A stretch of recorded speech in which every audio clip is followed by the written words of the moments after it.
So for the past 3 years, I've been doing research on the new oil industry in Ghana as part of the energy ethics research team. And my research looks at new oil extraction at a time of environmental crisis, during which the viability and the future of the oil industry globally is increasingly under question. Ghana is a case study of one of the newest frontiers of oil exploration on the African subcontinent. So in the past 10 years, there's been a surge of new oil and gas discoveries across the subcontinent in places like Uganda, Kenya, Mozambique, Senegal, and more recently, Namibia. And the industry describes this new frontier as a site of immense potential at a time when the future of oil extraction in other places has become increasingly under question. So while the region is a modest contributor to global oil output, it's one of the highest recipients of capital expenditure for exploration. So it attracts a lot of foreign investment for potential discoveries. And new oil discoveries have generally been met with the hope that the revenues and opportunities from the oil industry will bring about socioeconomic development and economic prosperity for its citizens. So today I'm going to talk a little bit about the relationship between oil and development, and I'll do that through a specific set of tools or policies on local content and local participation, and I'll talk about what that means in a minute.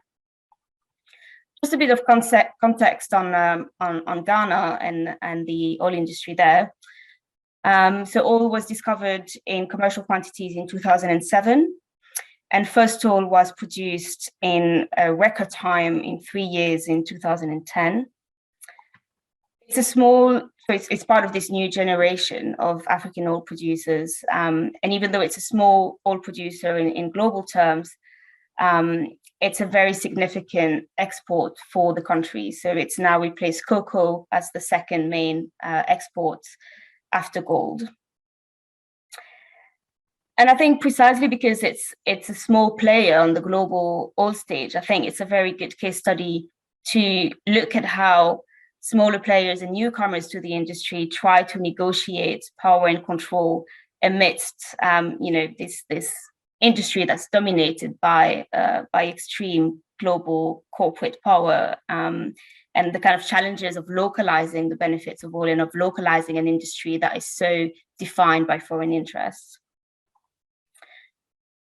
But what makes Ghana also very interesting is that it's often ranked as one of the best governed oil and gas industry in sub-Saharan Africa. So when oil was discovered in Ghana, there was a lot of talk about avoiding the so-called resource curse. There was a lot of comparison between Ghana and Nigeria, and a lot of talk and projects developed to try and ensure that oil would really benefit Ghanaian citizens.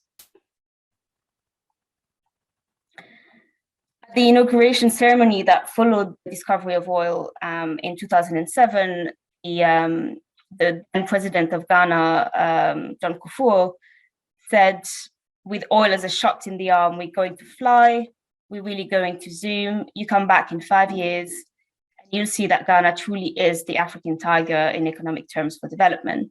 Oil is money, and we need money to do the schools, the roads, the hospitals.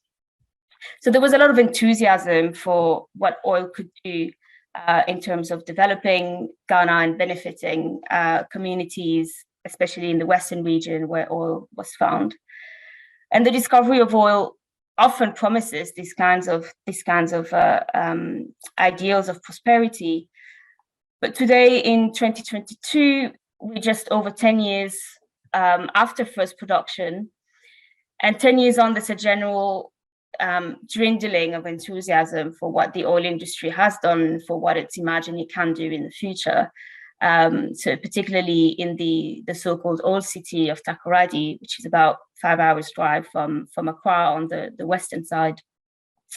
So I just put one quote there that kind of illustrates what a lot of Takoradi residents feel about the oil industry. So this was someone who was born in Takoradi, but then spent most of his life in Accra and came back to Takoradi after the oil finds to try and work in the industry. And he did work as part of a joint venture. I'll get to that in a minute as well. But so there's this general understanding that, oil has only made rent more expensive, that for fishing communities, particularly around the coast, it's created a whole host of problems and conflicts with the oil companies that operate in the waters. And that really, it just hasn't benefited locals at all. So this kind of typical way that the oil industry creates new inequalities. So the relation between natural resources and development is a contested one, and I'm not going to get into the theories of how that's looked at, but I just want to briefly mention.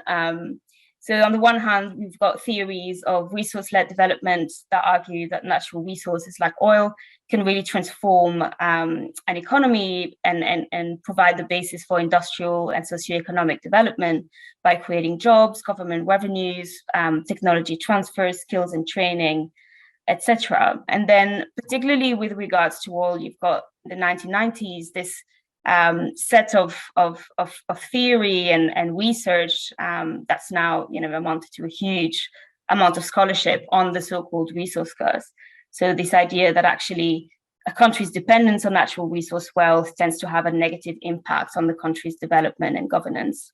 That's also called the paradox of the plenty, of Terry Carl's formulation. And when applied to oil in particular, the resource curse thesis argues that in a sense, oil produces a political resource curse, that it tends to support authoritarian regimes, create conflicts, and increase corruption and rent-seeking. And quite often in that literature, the resource curse is attributed to either rent-seeking behavior or so-called weak institutions or so-called poor governance, as well as volatility in earnings. So I'm not going to get into any depth with that. This is a very crude kind of rendition of this, but I just wanted to mention it because just to point out that this focus on national economies and natural resources leaves out the central role that's played by the global corporation. And this is really significant for something like oil, where multinational oil corporations dominate.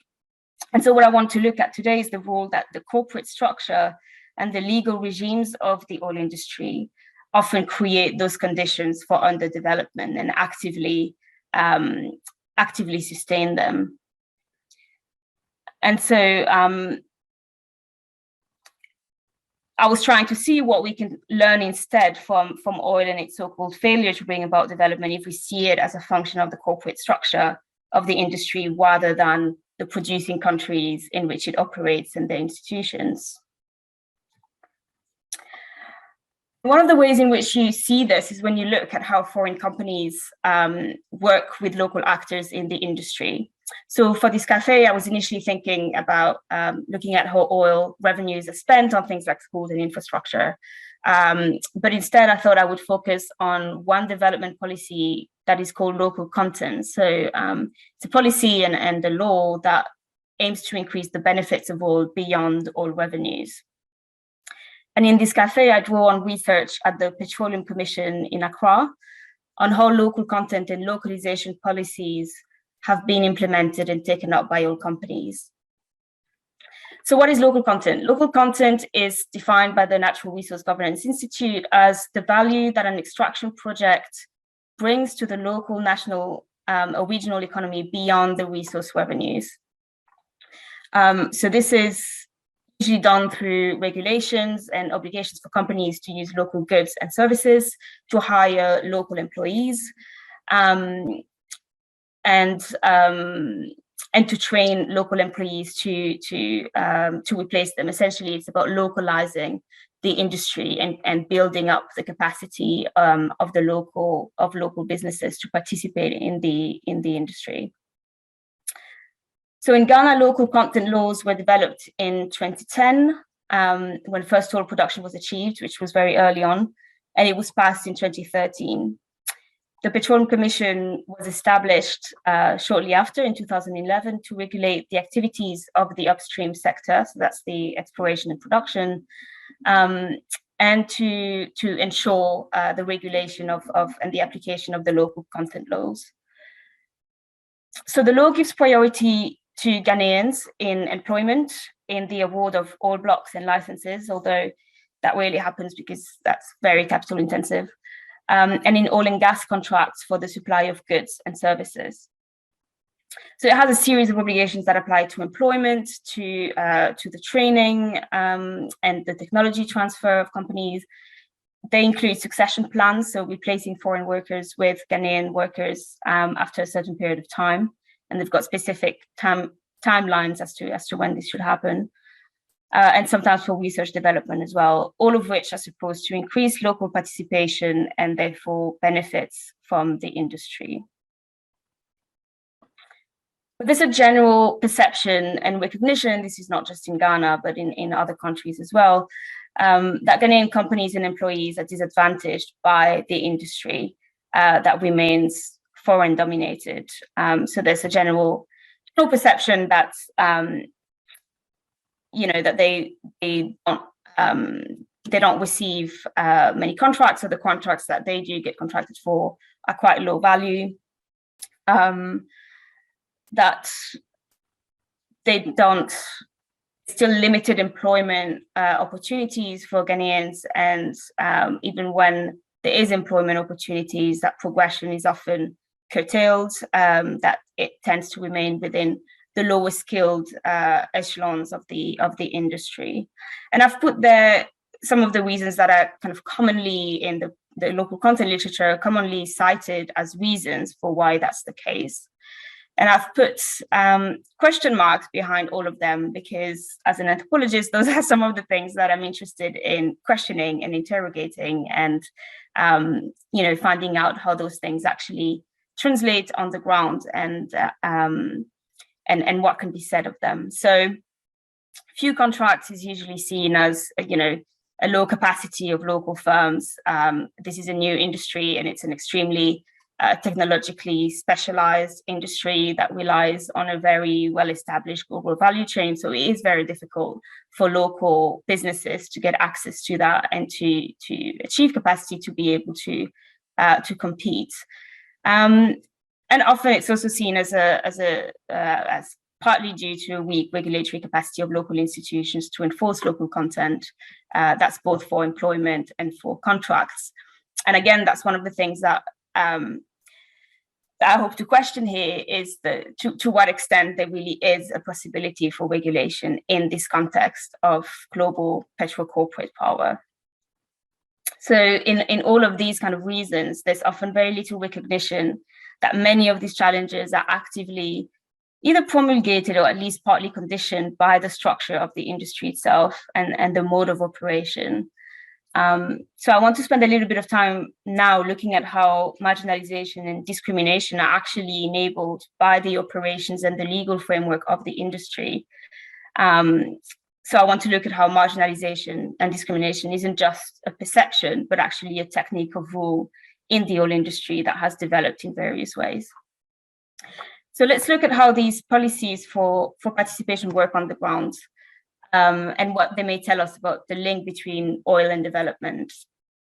What follows, I'm going to go through some examples of the key challenges of localizing the industry. And I'm going to discuss in every example the kind of lived realities of these laws and how petro-corporate power often manages to circumvent a lot of these to their advantage. So I've divided those challenges into three categories as they apply to labor. That's the first one, contracts, and then the corporate structure of the companies.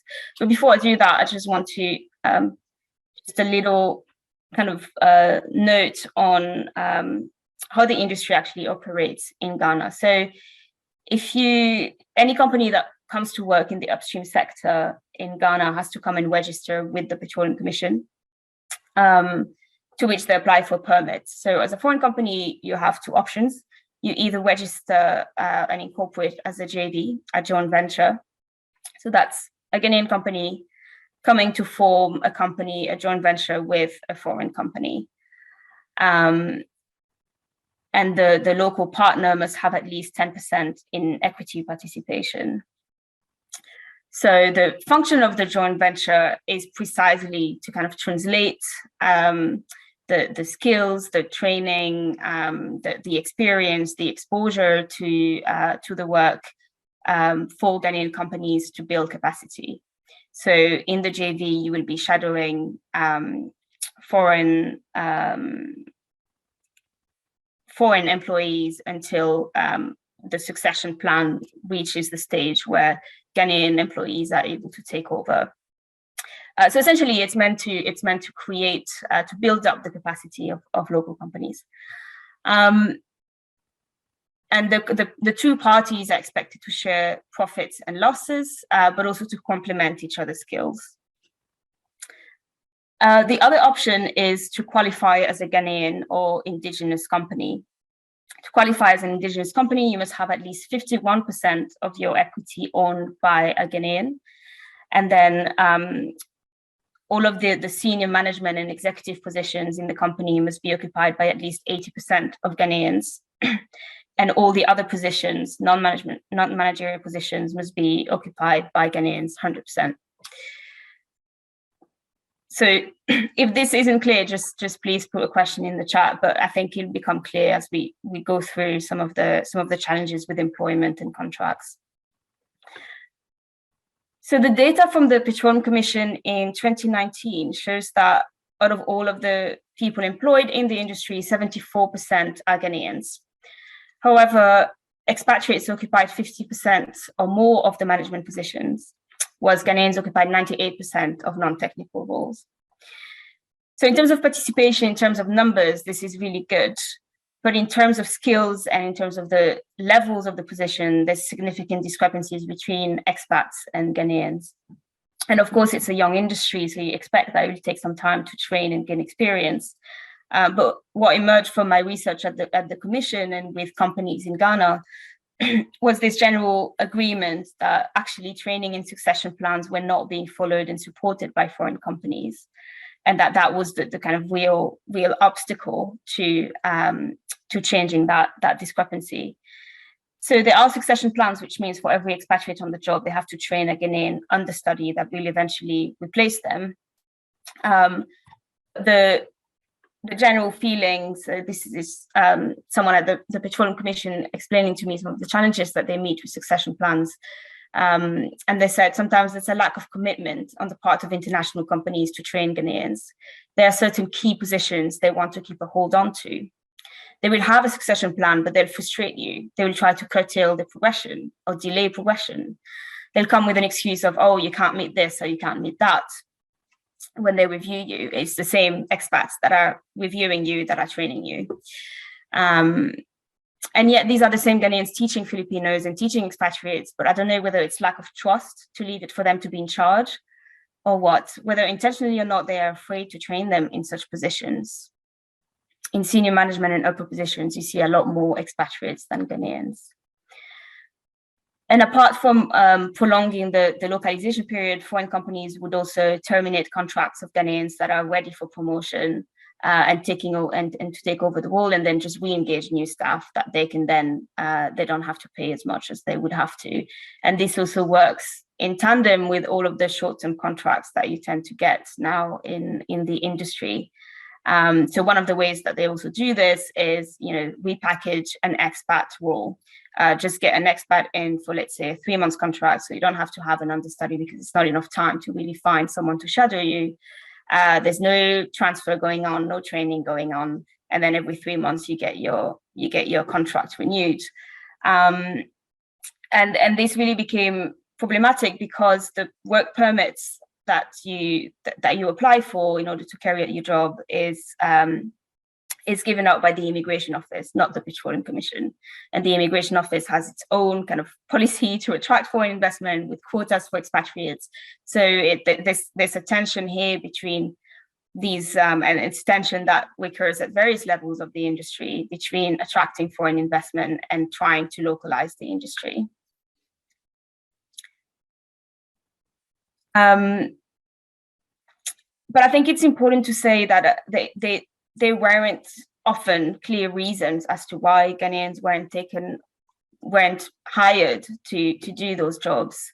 And you know, a lot of I want to forewarn here that a lot of this was kind of non-rational, just kind of really discriminatory and racist assumptions as to the capacity of employees. So expats often describe Ghanaians in extremely derogatory terms and always depreciated their performance. And so you see that these kind of failures to success create racialized inequalities and distinctions that come to serve as explanations for inefficiency or an inability to be trained. And someone who worked for a JV and actually had his contract recently terminated after a few years said, you know, as for the inequalities, it is so glaring. I don't think anybody will sit anywhere to dispute that fact. Expats are treated differently all the time. Even from instructions that are given, you can clearly tell that it favors the expats more than the local guys. Offshore, sometimes they do all the work and then the expats will just be sitting around, but then they're being paid the best dollars. Sometimes we thought it wasn't even necessary to bring expats here because the work that these guys come and do, they know some local guys who can do better jobs than all of them. I don't know why they just don't give the local guys, or maybe they are scared of empowering them financially or something. I don't know. They always prefer to keep the expats.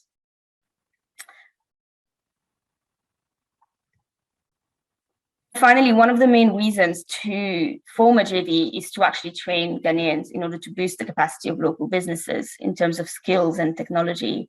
But this also became quite difficult when foreign companies, say, claim proprietary knowledge on certain techniques and materials.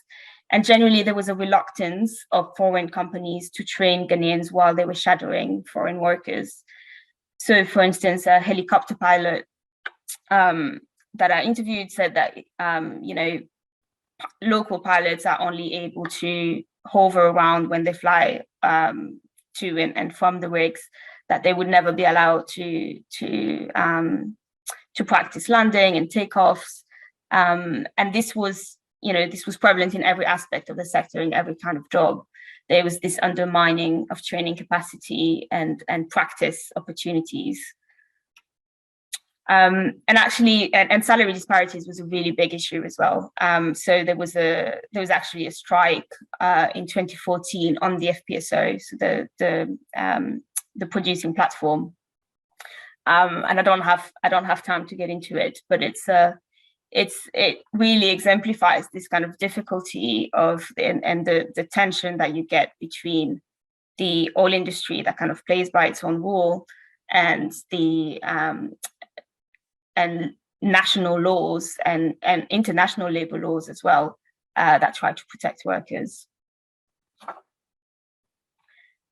Okay, moving on to contracts. So in contracts, again, the Petroleum Commission local content law stipulates that you're supposed to privilege Ghanaian companies if they are Ghanaian companies that can do the job that you need. But generally, there's an understanding that foreigners get contract.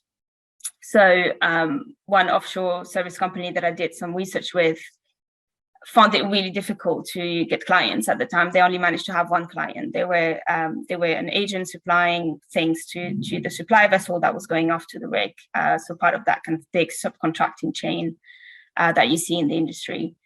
And they said, you know, the big companies are taking everything because of recommendations, track records, and they have demonstrated capabilities in terms of their assets and reliability. They have confidence in those companies. So unless this existing relationship, a strong recommendation, it's always hard to compete with the toughest guys. The Africa Center for Energy Policy found that in 2019, out of 700 registered companies, only 51, so 7% of those were indigenous Ghanaian companies that had valid contracts to supply services to the operators. And more importantly, in terms of the actual value of the contracts, out of the, I think, 14 billion that was spent between 2010 and 2018 on the procurement of goods and services, only 12% of that was spent on indigenous Ghanaian companies. 54% was spent on JVs and 34% on foreign suppliers. So there's a very heavy dependence in the value, the supply chain on foreign firms. Part of this is because of existing contract, these kind of long-term partnerships that the industry privileges. Part of this is the input cost advantage. So if you already have a contract with an oil producer, you get a tax exemption on imports in the upstream, but you can't get that until you already have a contract. So it still benefits people that already have existing relationships with the companies. International standards and certification are really important in the industry, and they tend to they're quite difficult to get often for small local companies because they're very expensive. They take a lot of training, and the Petroleum Commission is working very hard on trying to make that more accessible. But again, you can see those standards also as global exclusionary measures that really keep out certain players. Information asymmetry, when you have these are big contracts. So when you have an operator of an oil field that knows that it's going to drill X number of wells and it will need X number of services, often there isn't that information that's being given out freely to everyone involved in the industry. So it favors again companies that already have prior existing relationships, that are in the know, that can prepare they bid in advance. And there's also very high interest rates in Ghana, which means that local companies find it very difficult to get loans and to compete. Another thing that sometimes happens is that foreign companies will redominate themselves as indigenous companies, because then you benefit from a 10% contract margin. So if you compete in a tender, and Ghanaian companies are supposed to be given priority, even if their contract cost is 10% above the other preferred bidder. That's just to kind of prioritize Ghanaian companies. So if you redenominate yourself as an indigenous Ghanaian company, you can also inflate your costs and recuperate that. Another issue is again related to the supply chain, is this sole source procurement. So there's a lot of technical things that the industry needs, and sometimes you can only source it from one manufacturer because it's the only one that can do it. But foreign companies tend to rely on that in order to just go with the company that they want to go with. And then I think, as I've said already, this, and this is something that the Petroleum Commission recognized that they want to change, that there's a focus on ownership instead of value creation in the JVs. So it's skewed not to value addition, but to ownership structure. So if you're a Ghanaian company, you get priority, but that doesn't necessarily mean that actually the figure of the contracts is more significant. So there's now recognition that we need to look much more at the value of the contracts rather than the percentage of them that are given out to indigenous companies. And an article by Ovadia found that the value of the contracts that were given in 2019 was less than 5% of the total value of all the contracts. There's reserved goods and services for, this is just a little bit more information on how contracting works. There's particular goods and services that are reserved for Ghanaian companies. So you cannot get this from a non-Ghanaian company. And this is how actually local content works in terms of calculating the percentage of the quantum of local goods or services that you can get for in every aspect of the sector.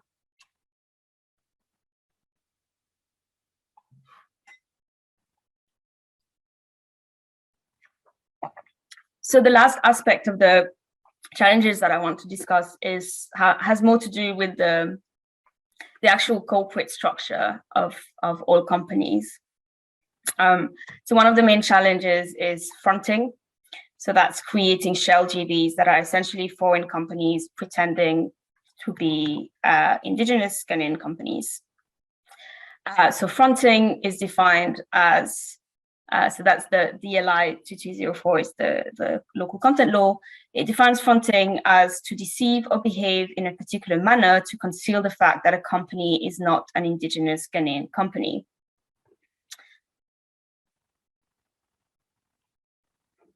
And the reason they do that is obviously because then the foreign company can just act and do business as usual without having to do any kind of technology or skills transfer or profit sharing. And the Commission was very quick to always tell me that you do have a lot of Ghanaian companies that are also actively participating in this, that receive management fees and then are happy to kind of just sleep on the job and not participate in anything that the JV does. So they explain that most often you realize that even when the company is registered as a JV and has a structure for shared responsibilities, it might be only paper. They might have done some side arrangement which does not reflect what the structure really is. As JV companies, you are operating the day-to-day administration of the company, but most often you realize the indigenous company does not even have a clue what the company does. The accounts, the operations, no knowledge. There's even been cases where there's been contracts awarded and the indigenous companies didn't even know about it. Where the JV becomes a shell JV, a pseudo JV, nothing is, sorry, I can't read my slide. I need to move the pictures, there we go. Pseudo JV, nothing is happening, no transfer or training is going on. And you also had cases of so-called non-aligned JVs where you'd have, let's say, a catering business forming a JV with a subsea engineering company that have absolutely nothing to do with each other. And the company actively the Commission actively works on this, but it's very difficult because it's not, you can't really prove that this is going on, and there isn't a kind of legal recourse for that. But I'm not going to talk too much about that. Oops, sorry, let me just go back to one more thing.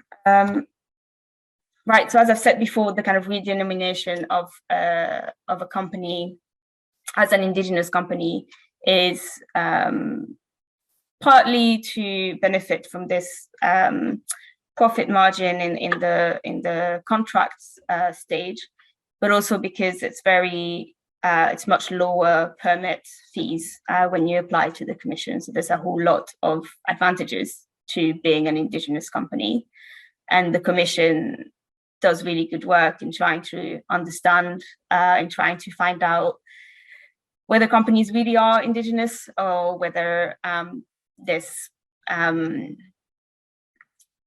further interest behind. And they've come up with actually a new definition of indigenous companies, which is fully indigenous Ghanaian companies, which is 100% of managerial positions occupied by Ghanaians, 100% of non-managerial occupied by Ghanaian, and I think 80% of equity owned by Ghanaians.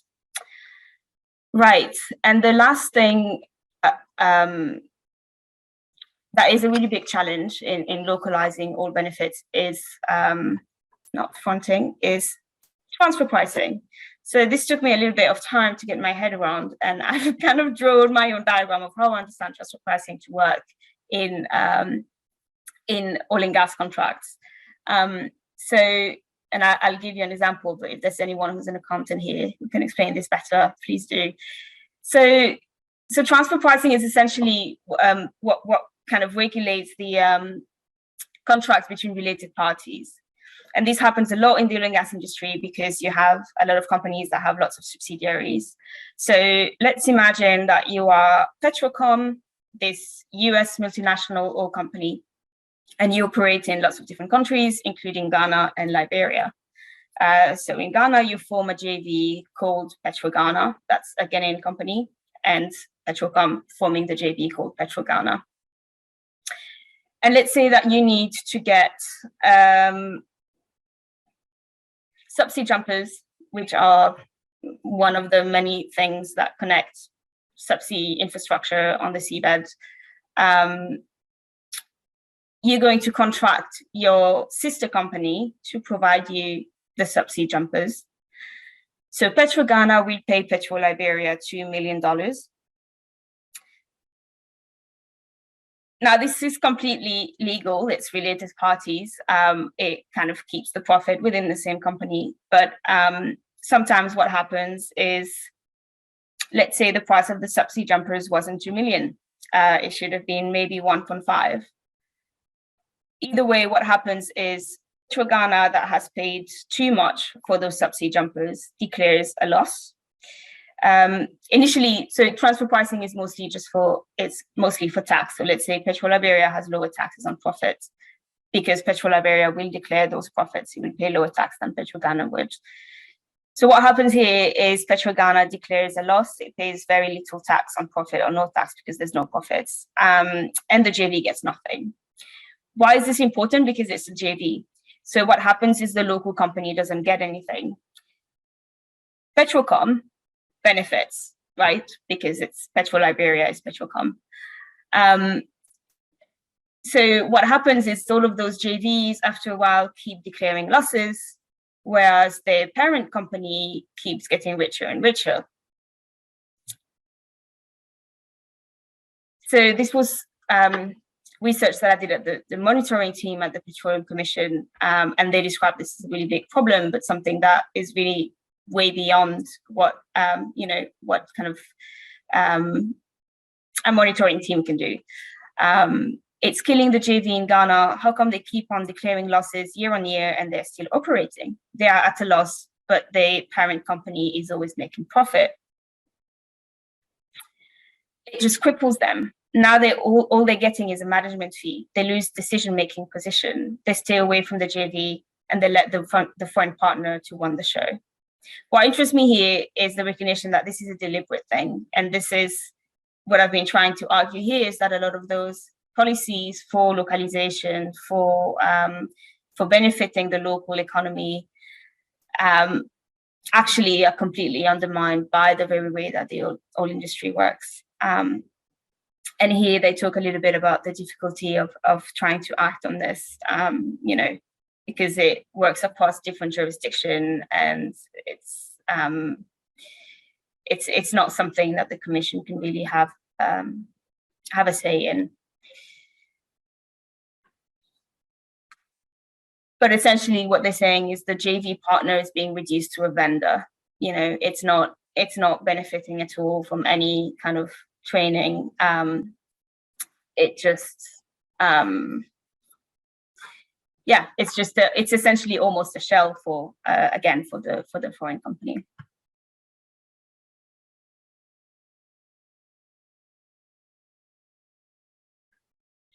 Right. So I'm just going to conclude now because I think I'm out of time. So I think what interested me about local content was really trying to understand this kind of interplay between global corporate power and local laws to try and indigenize the industry and repatriate its benefits. And you could say this kind of other side of the coin of localization is how the oil industry maintains a monopoly and restricts knowledge, labor, opportunities, and benefit sharing. One of the reasons for that is that the industry is extremely capital intensive and low labor. So actually, even though you could have the best local content laws in the world, it's never going to employ that many people. So the kind of potential of oil to even bring about development is, put into question from that perspective. And so while the literature on local content tends to assess its strengths and weaknesses based on those local factors like institutional capacity and the lack of transparency, here I foregrounded instead how this failure of oil to localize is actively manufactured by petrocapital, by petro-corporate power. But I end here, and I really look forward to our discussion. Thank you so much.